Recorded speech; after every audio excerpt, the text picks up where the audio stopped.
What is up, everybody? Welcome back to another episode of Mav Bites. This will be the first episode of 2023, Season 3.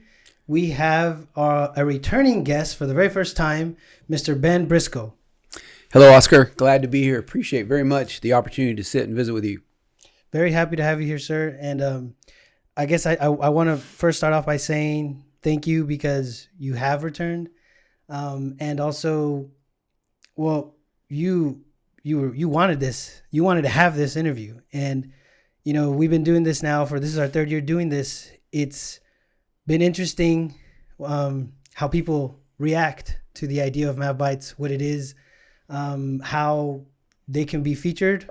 Because, by the way, if that hasn't come across from us, Mav Bites is available to everybody and anybody who's interested in expressing what they're trying to do in the town. You know, they're whether it's a project, a business, or just some sort of event that's taking place. We're here to spread positivity about our town, Pearsall. And in this case, Mr. Ben Briscoe wanted to push what he's working on. You know, what are you here for, sir? Well, yeah, just to basically answer questions you have about where we are, where we're going, where we're headed, my thoughts on things, what we've done, work that we have yet to do. So, I appreciate this as a way to get, the word out to as many folks as possible about my stance on things and what my knowledge of things, what I've learned, which is a whole lot in the last 2 years. Yes. And we're talking specifically, of course, about my role as mayor. Mm-hmm. 2 years ago, May of 2021, I was elected to serve a 2-year term and was blessed to get elected and have enjoyed it immensely. And I look forward to, if the voters so deem me worthy to elect me or re-elect me for a 3-year term. And the city charter was changed, so it'll be a 3-year term this time. And that was you were elected in May of 2021. Correct. You were last here on Mav Bites April 23rd of that year. Okay. So a few weeks later, you were elected. Okay. So that's awesome. That's awesome. Yeah. And we're glad to have you back. Well, I can't express how much I appreciate you guys in doing this. It's a great medium to let people, just for the folks out there, to get more intel on, like you say, business, on happenings, on people in places that have influence, what they're thinking. And so Matt and Oscar both, my hat's off to you. Obviously, my hat's off, but I'm grateful for what you guys do. Yes, and for sure, that's another thing I want to do. This is not a me job. My name is Oscar. I'm your host, by the way, for Mav Bites. But this is a collaboration between myself and my partner, Matthew Aguilar. For the viewers and possible first-time watchers, can you please kind of reintroduce us to who Ben Briscoe is, just real quick? Sure. Yeah. I came to Pearsall in 1985. I was employed here at Security State Bank, worked there for 4 years, and then went to work for a bank in town called Frio National. It's where the old city hall is.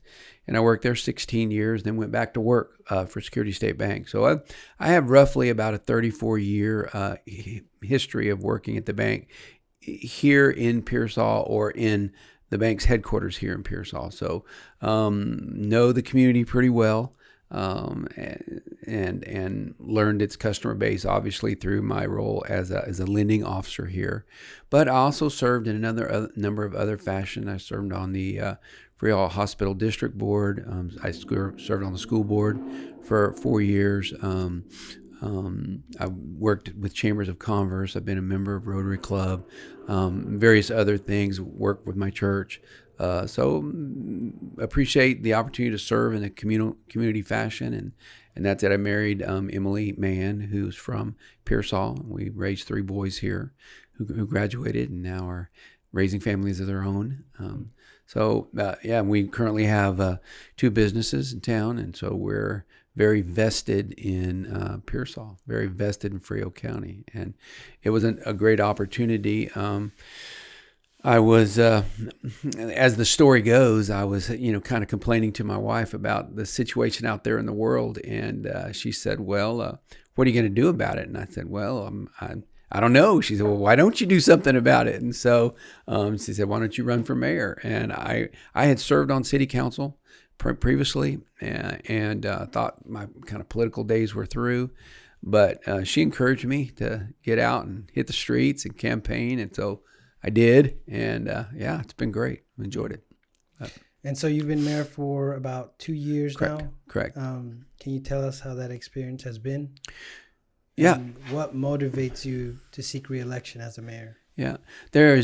Oscar, there is so much work that needs to be done. I learned this when I was on the school board I was served for 4 years and was up for re-election and didn't get reelected. And it just takes a while to learn how things work. And even though I was on city council for 4 years, the difference between being a councilman and mayor is although you learn quite a lot, it's very eye-opening. So there's just a lot of work to do, and I've learned a lot about the city, about where we are, about where we need to go, the process, some of our strengths, some of our weaknesses. And so I think with me being reelected, I can help lead the city in a positive direction. I mean, we've got a good council. We've got a really strong city manager that I am very much supportive of. And so want to stay on and try to help support him to try to accomplish as much as we can. City manager being Fred Reyes, correct. Federico Reyes. Right. Very good. What have been some of the main concerns and challenges faced as mayor? Probably our biggest challenge, Oscar, you look at financial. We have a $12 million budget. Mm-hmm. Right now, we have about $14 million in outstanding debt. Of that $12 million budget, $2 million of that goes to debt service. And these were bonds we took out, I think 2008, 2012, 2016 for infrastructure repair primarily. And so these are notes that we're paying back. We've got a few other smaller debts. So anyway, our total debt service is about $2,000 out of that $12,000. So we operate on about I said thousand, I meant million. We operate on about $10 million. That our utilities makes up half of our overall budget, and then administration makes up the other half. And so I'm walking down the road of what are our challenges. We have some major infrastructure we need to put in because of annexation that we did back in 2017. That's going to require that we go out and seek another bond. That's going to require more funds in order to make those debt services. We really need to find an assistant city manager. Our city manager could be so much more productive, but he is spread so thin. So all these things take the ability to fund. It's going to take. There's just going to be some real financial challenges. So I've asked the city manager himself, and I've asked council to document some financial priorities so we can sit down each one of these things and look at where we can come together on where we really need to focus. And then just look at, first and foremost, how can we be more efficient? How can we be accountable as far as making good use of what we have? Where can we save money in order to do these other things that need to be done? Going out, talking to customers, to clients, the population, a lot of focus is on roads, and I understand that, and there's a lot of work that we could do on roads, but I'm going to say probably, I'm not going to say equally as important, because what's under the roads is probably more important than the roads themselves. Mm. And the roads, don't get me wrong, the roads need work, and we need to focus on that. But running water, a sewer that works, gas lines, those things are really critical for life and for the custom that we are to the life that we live. And so we've got to make sure that those are in order, and that we continue to maintain and upkeep all the equipment that brings our water to the surface, that moves our water down the lines. Mm-hmm. the pumps that move the sewage down the line throughout the city. And so that requires continuous maintenance, continuous upgrade and repair. So these are all things that we've got to look at that are challenges. Normal stuff. We've got parks that we need to work on. Going to the actual roads, though, last year we paved about $300,000 worth of roads. It was a total of 3. We had one collaboration with the county, which we're very, very thankful and appreciative of them. And then we did 2 actual asphalt roads, and we did 1 seal coat. Of course, asphalt is a much better road than your chip seal, I should say, your seal coat. But we did 1 of those, and so we're, kind of juggling, between a road that's not so good, but we could do a whole lot more, versus a road that's really good, but we could do a whole lot less. As an example, if we were to pave every road in Pearsall, which not every road in Pearsall needs to be paved or repaved, but if we were to do that based on what we spent last year, it would take about $30 million. So things like that is out of the question. But again, not every road in Pearsall needs to be repaved. Yeah. And there's some sections that are just really bad. But the roads, and I get it, and citizens are right, and we can always do a better job, always, at what we do, and strive to do it better. But there's just a lot of work to do there, and there's a lot of things we need to do to prioritize where we're going to pinpoint putting our money, or to accomplish the most for the largest number of folks. And I can imagine that being a hard task to decide which one do we go for. Yeah, and understanding it's kind of a give and a take. Some council members have a something that they really are passionate about, that they want to work on. One of the things too that I really there's something that's near and dear to my heart is mental health, and if we have time, we'll talk a little bit about that. But probably one of the most difficult things is the city of Pearsall has a high tax rate. Okay, our tax rate is high for our community. We're at 86 cents. But the tax base is very low. Here's an example. The average house in the city of Pearsall is worth $75,000 tax value, the average house. Of course, we've got much more and much, much less, but average. The average tax value of the home in the state of Texas is about $175,000. So our tax base is low, but our tax rate is high. It costs just about the same to pave a road in Pearsall if it does in Castroville or Pleasanton or Devine. We're going to have to pay just about as much for our police chief as they do in these surrounding cities. So our expenses are similar, but our tax base is low, is substantially low. Therefore, we've got a higher tax rate to try to generate the revenue that we do in order to meet the obligations that we have. So in light of that, one of the problems, which everybody is just acutely aware of, is we have a tremendous amount of vacant, dilapidated buildings inside the city limits of Pearsall. I can give you those numbers. They're astounding. We had a comprehensive master plan that outlined what our housing situation was like. Roughly, the city of Pearsall has about 2,500 water taps for residences, more or less. We have currently 300 vacant and dilapidated homes in the city. That's what our comprehensive master plan reported. That's over 10% of our homes are vacant. So obviously, if you have a nice home and next to it is one where the roof's caving in and the weeds are tall, it's going to drive down the value of your house. And so there's a number of reasons why that's the case, but there are some. We're going to work on that in the next couple of years. We're going to see what we can do to try to clean those properties. See if we can get some developers to come in and put, area-specific housing in there. It's a process, but it needs to start to lift up the value of the community. And, in theory, if you lift up the value of the community, you can lower your tax rate as revenues equal or exceed what you've been getting. And it is kind of interesting. So So those are things that, there's just so many different challenges as you look at this, and where to focus to put, our attention on working. But anyway, those are some of the big things. We're working right now with speaking specifically about housing. We're working with a developer who is going to bring in a number of spec homes to our community. We haven't had a spec home, which is a house built not for a specific individual, but it's built on speculation that by the time it's completed, someone's going to buy it.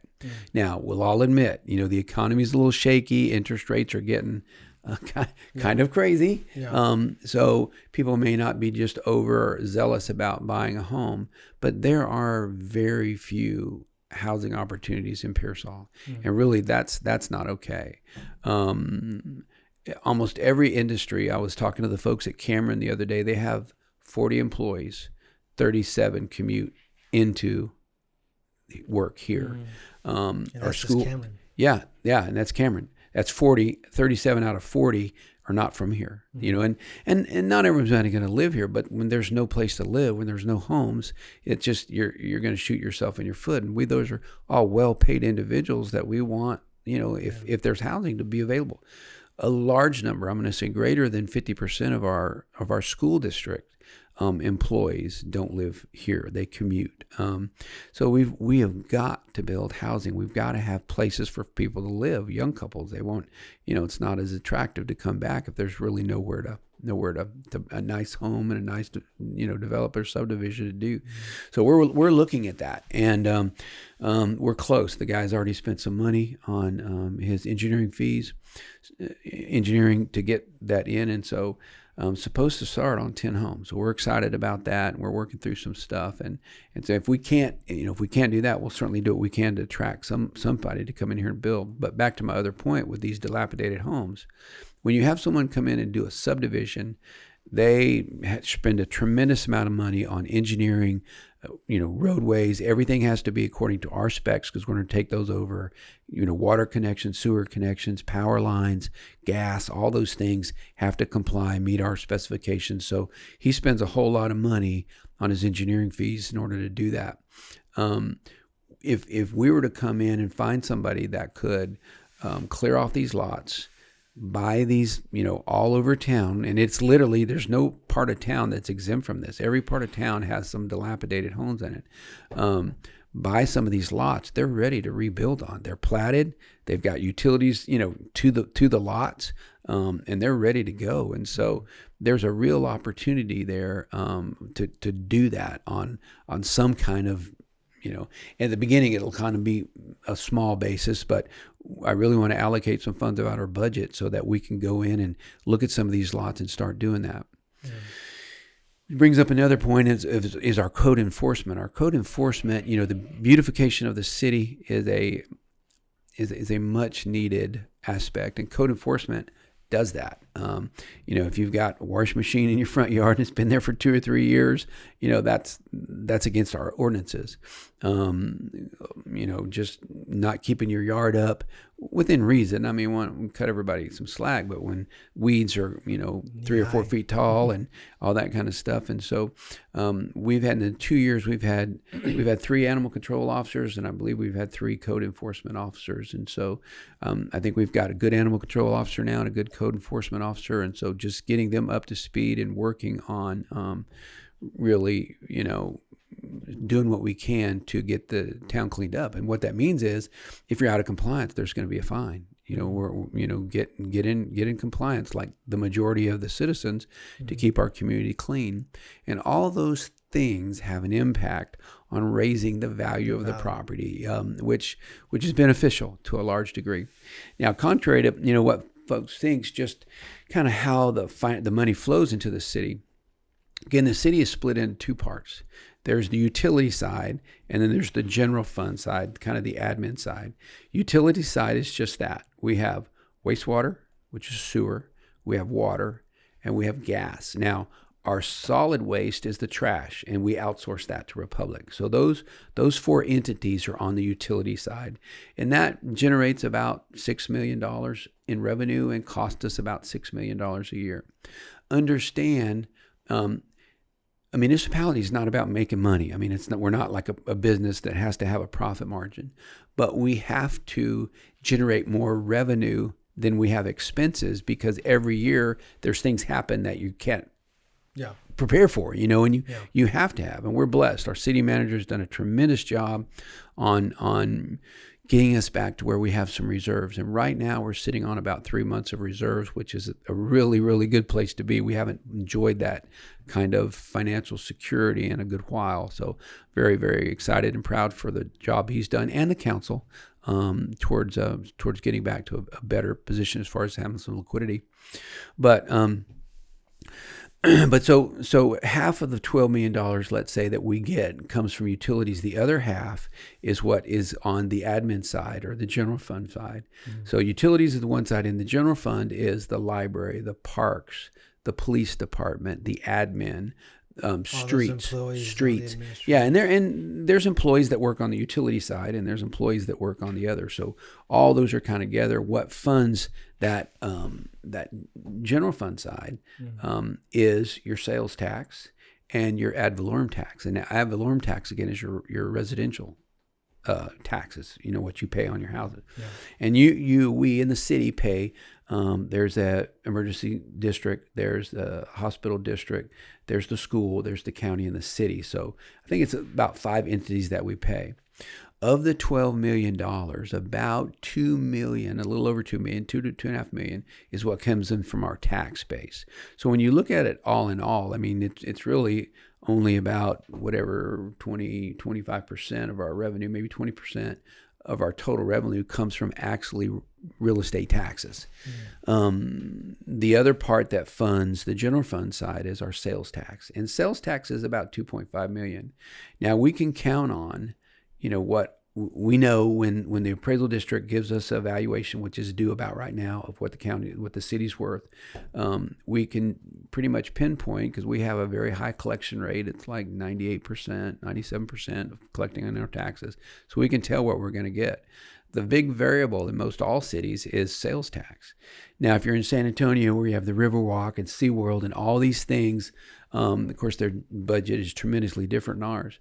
But ours is so dependent upon the oil field, dependent upon tourism, and depending upon hunting, depending upon agriculture. And then, of course, every time you buy a cup of coffee at Starbucks, every time you buy something at Walmart, a little bit of that comes back to the city. Now, of the total sales tax that you pay, the majority of that goes to the state. 2 cents of that comes back. I'm not even sure what it is. I think it's 6.25 cents, 6.25, anyway, 6 or 7 cents % is what you pay on your sales tax. Mm-hmm. The bulk of that goes to the state. 2 cents of that comes back to the city. And years ago, the city shared some of that with the county. So really, we only get 1.5 cents out of every $100 is what is the percent that we get. So, but still, nonetheless, that equates to about 2.5 million of revenue back to the city to help fund the general fund side, again, which is the police department, the animal control, code enforcement, permitting, and then all the admin, which is your bookkeeping, your finance director, libraries, parks, all those run on that side. So that's kind of how the city is structured. It's essential, of course, that we keep rates at an amount that's sufficient to cover our overall expenses. And it's been, again, for the city manager to have accomplished a position where we're really sitting on a few months worth of reserves, which is very outstanding, is quite a feet, because in the last 3 years that I've really been, 3 budgets that I've been associated with, we've had a very flat budget. We've budgeted $12 million, and I was worried, seeing that inflation was coming. We've been able to kind of manage and maintain. Some of that is because we've lost some employees, and of course we budgeted the salary, and we didn't have to spend it if they're not there. But when you lose employees, then you worry about, are we meeting the service needs of the community? Yeah. Nonetheless, there's things that we have to look at one way or the other, but that has helped us to generate somewhat of a revenue. But we are looking at, we want to get up to full strength as far as that's concerned. We've got, we're still looking for, we're a little low in our police in our police department. It's difficult to find police officers nowadays, and so everybody's competing. But we're looking. We've hired some recently. We're excited about that. But it's not as easy as it used to be to hire police officers, and that's been a challenge. I'll say that. So we're working hard with our police officers and trying to get as many officers as we can out there on the beat to kind of keep speeding under control, and the other things that happen in a small town. I will say that from everything you've mentioned. Which I realized that question was kind of loaded, right? Because the challenges, of a mayor, what would that be? What would that entail for the city? But I think everything you've mentioned, I can honestly say there are things that I've heard echoed throughout the community. Everything you covered, especially the infrastructure. You started with that, the taxes, and understanding that idea of the taxes is, I think, crucial. And then even the way the budget runs and how the city runs and all the money, the way it's broken up, it matters, and it's not as easy as it seems, just to say it. And you mentioned, like, for example, just again going back to the roads, you mentioned going under, what's going under them is just as important, maybe sometimes even more important. Not more. And I can say that I know individuals living off of the annexed area over here by Mummies. Mm-hmm. They haven't had city water since that forever. They run off of a well water. Yeah. So but we've seen that they're building out there now. It's extending, so there's progress there. The biggest thing I would say is you hear more complaints about the road, but I think it's because people travel on the roads on a daily. Of course, So of course, Oscar, and I get that. That's what people see, mm-hmm. but when and I'm quick to mention too. Amen. We can do a better job. We've got some roads that really need some work, and I've rode my bicycle over most of the roads, and it's like, I'd hate to be going 30 miles an hour in a car, but there's some real challenges too, and I'll tell you, we've paid for the engineering for water, and we're working on engineering for sewer to go out in the area that we annexed, and it's going to be expensive. It's going to require a bond, and we're going to have to generate those funds from somewhere. It's probably going to look at a sales tax increase, a tax, ad valorem tax increase, or a utilities rate increase, or something. That's never popular, and I get that. I'm a business owner. I've got 3 pieces of real estate inside the city limits, and I'm like, I completely understand, but what's important? There's going to be some that it's not okay. I don't want to raise taxes. And from a fiscal conservative point of view, I get that, but we elected officials have to communicate exactly the why that we need to do that and the reason that we are doing it, and to be able to stand behind that. You mentioned a really good point. Our community, I got here in 1985. The community has changed, and I've seen it's changed and that it's grown. Mm-hmm. We've got I-35. I think the only thing that was out on there when I got here was the Porterhouse, the old cafe and hotel. And now we've got, Tractor Supply, John Deere. We've got 2 or 3 big motels, got a big truck stop, another big gas station out there. So there's been a lot. And again, too, understand that those generate sales tax revenue. They pay ad valorem taxes, they pay utility rates, and they generate sales tax. And they provide jobs, which is critical. And as we extend in this comprehensive master plan, there's about 5,000 acres inside the city limits. That's how big, more or less, that the city of Pearsall is, about 5,000 acres.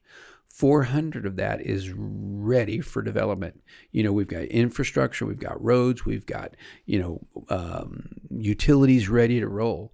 And what I'm excited about yourself, Oscar, and about Matt, is the chamber that's been established. And one of the jobs that Fred had was economic development, and he was just, our city manager was just, it was too much. He couldn't really focus as much time as we'd like on economic development. So I'm anxious and hopeful, and going to be the biggest cheerleader for our chamber to get out and raise the flag for Pearsall. As an example, if you've been to Houston lately on I-10, when you leave San Antonio and before you enter Houston, there are dozens of buildings that are just huge. They're like 10 to 15, 20 acre buildings under one roof with 45 18-wheeler doors on the side. It's like, what are they doing? And I-35 is the largest dryland port or dryland access to North America from South America. And so why can't we attract some of those buildings? Because I guarantee you, a 30-acre, a 10-acre, a 5-acre plot of land in Pearsall is going to be substantially cheaper than a 5-acre plot of land on the east side of San Antonio or on the west side of Houston. Yeah. And access is just as good, if probably not better. Because we don't have probably the traffic that those east side of San Antonio, west side of Houston has on 10 getting out. So we want to have, it's part of what we said we do when we annex that country, but we want to have accessibility and have those utilities out there ready to roll. If we can get some big, and you can imagine, I've heard, I haven't been to Laredo in a long time, but I've heard the northern part of Laredo is just also exploded with warehouses as the trade coming in from Mexico is stored and waited to be shipped. And so, and we are the biggest city between San Antonio and Laredo, and so there is tremendous opportunity. And we're also dovetailing into, we're working with TxDOT on trying to get an access road on the east side of 35 between 140 and the first Pearsall exit to open up the majority of this land, where the majority of the city sits, which would provide thoroughfares for the folks that lives on the west side of town to access 35 much more easier, but also make that very accessible to businesses such as these industry warehouses that would provide jobs, which would really be a huge thing for us. And again, not only providing jobs, but they're paying utilities, they're paying sales tax, and they're paying ad valorem taxes. And not only, the things you got to realize is anything that benefits the city, benefits the county, benefits the school, benefits the hospital, because they all collect on the ad valorem taxes in that regard. So it's very, very exciting what we've got going there, and what we're pushing. What would you say is your biggest accomplishment during your time as the mayor so far? Oscar, I've enjoyed getting a chance to just see how the city works and work quite a bit with our city manager and our utility director, our police chief. So just getting familiar with how things work and being very accessible, trying to help as much as possible, alleviate some of the stuff that they're trying to deal with. But really, there's just, as far as the biggest accomplishment, one of the things that we did do, of course, is got rid of the brush pile. That was a big thing. That pile's gone. Yeah, that pile was gone. That's a really good thing. But I keep telling everybody about that. Yeah, that well, it was very, very dangerous, among other things. That brush pile out there. So that was kind of the big things. But what all these things that I've talked about, the hands of government move slow, and that can frustrate people a lot. And to some ways that's a good thing, but some way that's also. And so we've lined up all these things, economic development, roads, putting in new water lines, code enforcement, the things that we're trying to get done, trying to build some homes. And it's what's really lined up to move forward is what I'm probably the most excited about. And it takes a while to do that. And then working with the council, to get everybody in line or on board. And, some of the things that are my priorities might not be everybody in the council's priorities, but most of the things are, and we've been working well together. So I've enjoyed that. And I've enjoyed being mayor as far as, managing the council. And managing the council is not the right word, but it's just overseeing the meetings and making it move along. And so that's been a enjoyable aspect that I've looked forward to. We've had a number of town hall meetings. And that's why I'm so excited about Mad Bites. It's, it's the citizens need to know, and this is a great way for them to kind of understand what's going on. I put articles in the paper. I try to do a couple a month about what's happening, so that people are aware of big ticket stuff. But another thing too, and it's certainly nothing that I have done, but the hospital, the county, the school, in the years that I've been here, hasn't always had a very strong working relationship with each other. But I am very excited about working with the hospital, the school, and the county to work collectively for the betterment of the community and county, and I see that happening. Our commissioners are pretty much on board, and our new county judge has indicated that the county is willing to help on some projects. So I'm excited very much about that, and about the possibility. I want to comment on your outreach, because as far as I can tell, you've been very adamant about posting, things going on the way you were mentioning it. MavBites has been, I think, we kind of started off at the same time. You were our second video. Okay, cool. So, and now you're back here, and I've seen your posts and your articles in the paper. And I guess I just feel like that is crucial, the communication aspect of things. Because if there are any questions, you can always look back at what people are doing and what they're saying, and is that meeting up? Yeah. Yeah. So accountability, and yes. that's an important thing, and Yes. it's what we all as elected officials need to do, and need to be able to. I mean, I need to be able to say what I stand for, as far as the community and what we want to get done, and so I don't mind being measured against what I say versus what I do, and that needs to match up. One of the other things too, I wanted to mention that I'm pretty excited about. Last year we had a big disaster drill, which was very successful.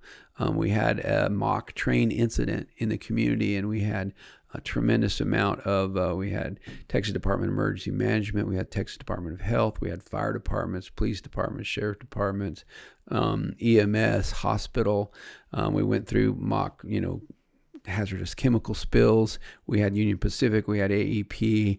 And I have to say, Oscar, I'm emergency preparedness probably guru in these times, going through Snowvid, which that kind of happened right before I became mayor.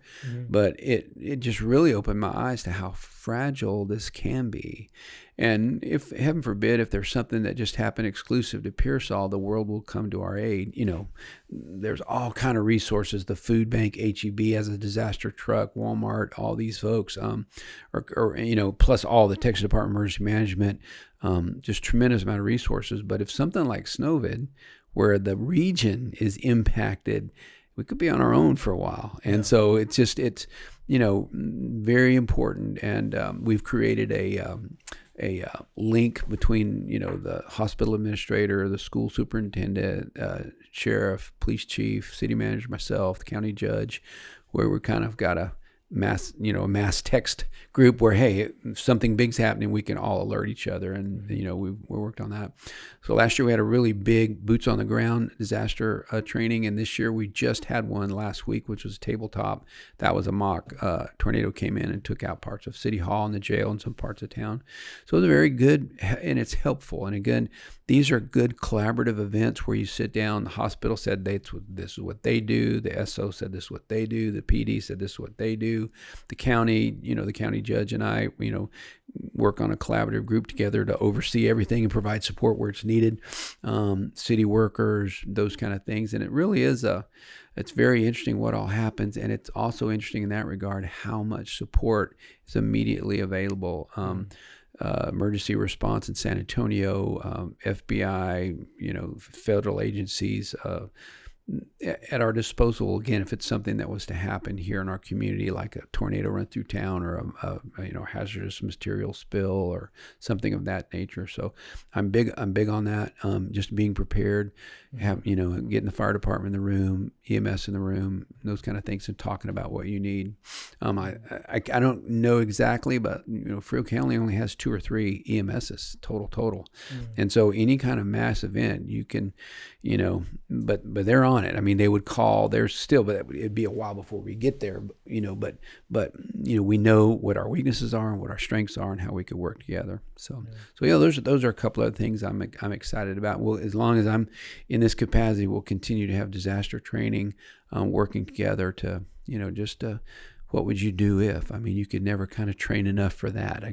Heaven forbid something happen, and you don't want to, spaz out. You want to make the right, clear decision. Yeah. So during your time as mayor, we have seen more town hall meetings take place. Or maybe that's just since I've been more involved, and paying attention. So I don't know if there's been town hall meetings taking place in the past. They seem rare to me. Yeah. I can't. I can't speak for that. I don't think there have been any. But again, Oscar, it's just important. I will say what I've been a little bit disappointed in is the turnout. In some ways, that's like, hey, that's like, that's a good thing because they're not people like, but with pitchforks, hey, we're going to roast this guy. But I want to continue to hold these. I know the judge had a number of town hall meetings recently and as well. And I just like to see the citizens come and talk. And I can tell you on the other side of the election, if the citizens reelect me as mayor, one of the first things that I want to do as far as a town hall is I want to have a financial town hall, and I want the council to kind of highlight some of their financial priorities, and the city manager is always kind of given his. I have mine in place, and we want to share those with the community, and then dovetail what that means, and then get feedback from the community as far as what that is. And so, and I really want to do that, and it's a great way for the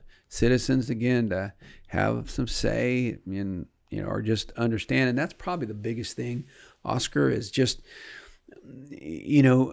people have, they have an understanding, or they see what perhaps a problem or an issue is, and they don't realize how many different aspects of the city. It's not just as simple. I hear all the time, well, we need a speed bump right here on this road, and the traffic's really bad, and I mean, I get that, but it's almost like everybody wants a speed bump, and well, we're trying to hire the police officers that we can so that we can patrol more and try to keep traffic under control. And, we give tickets, and that's kind of a hindrance, okay, don't speed, you're going to get a ticket, or don't, those kind of things. And so, but it's hard to just go, okay, we're going to put speed bumps on every road in town. I mean, that's a financial obligation or a financial challenge that we probably couldn't do to that degree. I mean, there's some places where there's needed, and we've added some, but those kind of things. And it's hard for people to say, well, I don't want anybody to get hurt. Lord, please, I don't want anybody to get hurt either, but there's, we have to juggle all that. Where do we allocate our resources? And it's just as, essential for doing other things it is for that. We've got drainage issues on some roads that are long overdue that we've got to try to work on. So anyway, also too, I will say, I'll highlight the council on, we hired a consultant. We've not had a grant writer in a long time. I don't know if we've ever really had one. Perhaps we have a long time ago, but this came at a cost. So it was a step for the city council to hire this group. But we've been very happy, and now is a good time. Like it or not, the federal government has loosened up the purse strings quite a bit, and there's quite a bit of funds available. And so we're looking at, matter of fact, we're sending some city councilmen up to Washington, D.C. next week to meet with some of our representatives and some of our senators and try to get some earmarks and/or some funding to bring back to help with some of our infrastructure. And we did about 3 weeks ago, the whole city council went up to Austin and met with a number of representatives. Our consultant is very well connected politically at the state level and at the national level, and got us some very high level interviews. Like we met with the chief executive director of TxDOT. We were able to tell him specifically we want an access road, and that's 3 or 4 years down the road at a minimum. But we want an access road from 140 to the first Pearsall exit. And then we met with the state representative, that's the chairman of the transportation committee, and we're able to share with him the same thing. So just getting our foot in the door of talking to the right people was very powerful. So we're excited about that. Again, that was an investment that we have to make, and we're hopeful that it will return some benefit as some grants and monies come in. One of the things that the citizens maybe not know about is previous council back in 2012 put in place a TIR zone, which is a tax increment reinvestment zone. And that's, again, the city sits on about 5,000 acres, about 600 acres, which is primarily the west side of town, kind of in a half crescent moon, including where HEB is on the south side of Comal and on the north side of Comal, all the way up to Vaughn Road and south kind of towards the cemetery down there, is this zone, which is a development zone. And so it's used all over Texas. A lot of the bigger cities do it, where you get a developer come in and he build, put in 50 homes. Well, right now it's just a vacant lot and it's not generating whatever, $2,000 in tax revenue, whatever that number is. Yeah. But calculate what the taxes will be if you put 50 homes on that lot. $200,000 a piece, do the math, times the tax rate. So what happens is a developer has to put in streets, street lights, curbs, sidewalks. He does all that. And then as the tax revenue starts to flow, he gets his money back for the development, not for building houses, but just for the things that the city takes over, like the roads, the street lights, the curbs, those kind of things. And so it's a tax increment reinvestment zone. So over time, they get their development costs back, which is very attractive to the developer to come and build. And then it doesn't cost us anything because it costs us in revenue that could be coming in, but it's an incentive to get the builders to build, because they get their development cost back of specific things in there. And so this has been in place for 2012, almost 11 years. And this builder that's doing the homes is in that zone. So hopefully we can get him rocking and rolling, starting to build houses, and that's going to be a benefit to him. But you guys as the chamber, we want you to be able to pitch that as an attractive aspect to businesses, homes, anybody inside that zone will be able to. It's an incentive that's really a unique tool that all the big cities and a lot of other cities around Texas have been utilizing to attract developers, builders, anybody that builds a road, builds a street inside, and is going to turn it over to the city. They get that money back over time as tax revenues flow in. Yeah. So really excited about that. And it's already set up, and it's a collaborated effort between us and the county. So very, very exciting. Well, that's good to know. That's something to take note of for sure for the chamber and share with the rest of them. I'm happy to get with the chamber and visit with you guys about that so that you can cheerlead from that perspective, try to get some industry or business in that. Yeah, we're definitely, there will be more on that soon. Yeah. Not much to comment now at the moment, but for sure, we've got good things coming for Pearsall and with this chamber. So I'm excited. I appreciate you guys. It looks like a really good group. I've had a chance to meet with you guys just a couple times, and I'm very excited. And we want it support. And two, the citizens know the chamber is going to be autonomous, but in its infancy, the city is helping with some fees to kind of get your feet on the ground and get things up and running. But that's our desire from the city perspective, is that you guys are self-sustaining and are able to operate independently of the city itself, but collectively together, but operate on its own budget and own funds. I wanted to just comment because you kind of already covered it, but you had mentioned a couple of things on, some of your goals when you last came on here. it seems like you talked about fostering collaboration with the city, county, school, hospital. I feel like you've mentioned that right now, and it's apparent that you've kind of already taken strides in doing that. The housing and the safe of communities and job opportunities. In a nutshell, you kind of mentioned it. So it's interesting because they're all broken into big, issues, but collectively it's all one thing, Yeah. Yeah. I mean, that's what you're dealing with, and it's a lot. Yeah. And you even mentioned about how getting into, government and the hand of government, it's kind of slow to work. And you mentioned how you're trying to learn and the way that everything operates within the city. I mean, I feel like that perspective is very unique to only individuals that have been involved, whether it been at the administration or just an employee or maybe just as, governmental officials, the mayor. Yeah. Now that we're working with the chamber, we're starting to see that, in preparation of launching the chamber, there's a lot of things that we're trying to get in order, setting the foundation so that it's a strong entity that provides positive and, a good resource to the businesses here in our town. Yeah.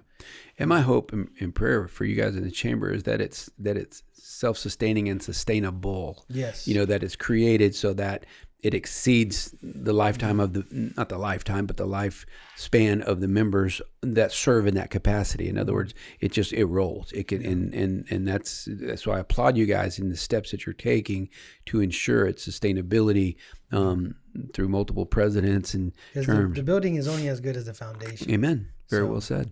That's what we're trying to do. Yeah. Set that foundation. So as you're running for a re-election, what are some of the main priorities or goals you still plan to achieve if given another term as mayor? One of the things that I mentioned, and you kind of touched on it there, is security and safety. And Oscar, you're so right. There's many different aspects of why someone would choose a community. Schools, of course, is a big thing. Housing is a big thing. Employment is a big thing. Security is a big thing. So I've mentioned about our police force, and it's not exclusive to Pearsall. I mean, everybody is stating they're having a hard time filling their roles with police officers, and so we've got a young force, but we are hiring, and we're working diligently to fill all those slots again, so we can patrol, and that's a critical aspect.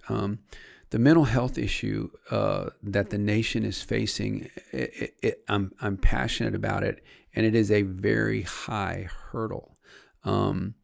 We have a mental health crisis in this country, but it's impacting us in our community, and it's there's homelessness. It's not that I'm insensitive to it, but homelessness, drug use, mental health have a tendency to go together, not in all cases, but typically they're either connected one or three ways. And it is a very heavy burden on society on how we deal with that. Case in point is I was at a Texas Municipal League conference, and the previous city manager from San Antonio, who's the highest paid city manager, I think, in the history of the United States, Cheryl Scully, was there for a number of years. She gave a talk, and afterwards I introduced myself, and I just said, I asked her, I have a question. I'm the mayor of Pearsall, and what did you do about mental health related issues? And she looked at me and said, that's an epidemic. And that was her answer. I'm like, well, can you give me a clue? I mean, how do you battle this? And we have agencies, Laurel Ridge's facility, Camino Real, that's their primary objective. And then there's components, South Texas Rural Health, all have components that help kind of deal with mental health. But we've got to get a handle on how to effectively deal with that, to get these folks either rehabbed or redeemed or something. And it's a huge challenge. And the biggest thing, so much will tell you, and the little that I know about it, and I mean, I really just became aware as my role as mayor, but it's impactful for the city. It's an issue with our law enforcement, if you have to face them. Yeah, if if it's a criminal, that's one thing. But if they detect that it's a mental health issue, that changes how our law enforcement handle those individuals. But yet it's terrible if a business owner is complaining, hey, I got somebody sleeping on my front porch, and it's just, that's not conducive for business and doing various things that are just something that we don't want to promote our community. It's hard to overcome that. So it is a huge challenge, but I'm seeking solutions that provide rehab or redemption for these folks. But the challenge in it too is that as particularly the mental health that's brought on by drug addiction, the person has to want help. And so it's a very complex, very difficult problem, and a lot of variables. It impact. I mean, it costs all of it. It impacts our sheriff's department, it impacts our judicial system, it impacts our jails, it impacts our police department. So it is, and it's expensive. Very expensive how the system is now. And again, I'm not insensitive to any aspect of it, because then you got to realize that it's a human being. These are human beings, and we want to find some way to, again, it's not just, just deal with it. Okay, put them over here in a corner, but how do we rehab or redeem them? With delicacy. Yeah. And as difficult as it is, because if it's drug induced, I mean, it's just, they got to want to. Yeah. They got to want to. And again, not every drug addict is mental health, but over time it can sure equate to that. Yeah. So that's a big issue, Oscar. And I'm not saying that I don't have the solution, but it's a passion of mine to try to find some way that we can achieve a better success rate on helping these folks, and thereby. And I feel like I have heard, especially in the downtown area, seems to be more of a concentration of folks that kind of are just showing up, and I can imagine that that's kind of hard to deal with as a business owner in that area, so going back to the whole value, of the town. And all these vacant homes don't help. That provides an outlet for them. Again, shelter, and everybody wants shelter, but it attracts, and so that's that. If we can clean up one, that will help. But again, the 300 homes, that's a big project, and there's a lot of challenges with that. So each one of these issues, there's always, it's not easy. There's challenges to those, and each one of them is a piece to the puzzle to bettering Pearsall. Yeah, so, and every one of them has a price tag. Yeah. So it's just like we talked about. Okay, what's a priority? Where can we, and then too with it. But it's like that is, if we start allocating funds, then we need to show results. We need to show that, okay, we're doing this and the implications of this. But like for an example, if we can start, if you have 300 homes and you clean up 10 in a year, that's not very much, but it's a start. It's a start, and and start the process and start that thing. And ultimately, as they say, a rising tide raises all boats. If we can start to do that and start to make an impact and have an effective code enforcement that makes people keep their yards clean and not stack tires by the side of their house and, out by the street, and, stack their cut limbs out there for 6 months at a time, all those things that just happen so much. If we can get that, that's going to help, keep it cleaner, look better. And to that, pride of ownership. I would also extend that as an invitation to the community members. Sometimes it feels like, what can we do to help? Yeah. And it's like, it's as simple as just keeping up with the house. Your own house. Yeah. Take some pride in that. Take some pride in the town, and you collectively will all better Pearsall together. Yeah. So. And that's one of the things I'd like to challenge the chamber to do. In my recent tour of the city, as I've been going around there, and it doesn't matter what part of town it is. You can see there's some beautiful homes and people with just tremendous pride of ownership of their property. get the chamber, go, man, these guys need a sign, yard of the week or whatever, promote, man, these guys need to be that take such good care of their houses, and their yards are just beautiful, and flowers are pretty, and fences are well kept. Give them notification. You say, hey, we appreciate what you're doing, and they're all over town. There's people that just demonstrate great pride in their homes, and I would love to see the chamber take that on and promote the good stuff that people do. Yeah, that's what we want to do. We want to highlight the positive things. Yeah, amen. So we'll definitely take that into our notes. Yeah. Mr. Briscoe, thank you so much for being here. Is there anything you want to tell to the community? You can look at that camera right there. Okay. All right. You could just look at me. Or yeah. Well, I am. I guess I need to talk into that, right? Yeah.